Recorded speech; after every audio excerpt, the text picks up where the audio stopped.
Hello guys, gagawa naman tayo ngayon ng homemade chow pan.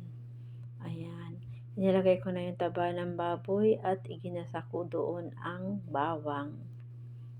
Ayan, papupulahin lang natin ng konti at ilalagay ko na ang embutido or morcon. Ayan, ayaw kainin ng aking anak ng gayaan kaya isasangag natin. Ihalo natin sa sinangag. Dudurugin ko yan. Dudurugin bago lalagyan ko ng chili paste. Gusto namin na spicy. Mahilig kami sa spicy. Ayan.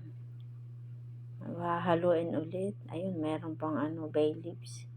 Tatanggalin natin. Ayan, halo-halo. Bago isusunod ko na ang kanin. May tirang bahaw. Kagabi.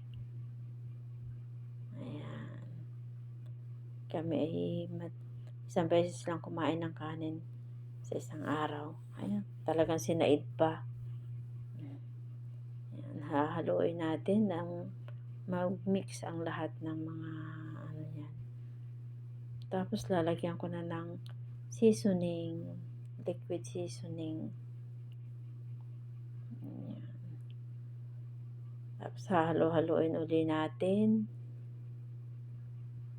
At lalagay ko na yung itlog.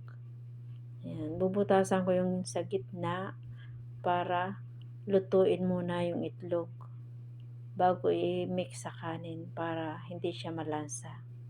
Yan, ganyan ang ginagawa ko. Yan, luto na bago pagkasaka ko ihahalo yung yung kanin. Ayan na. Finish.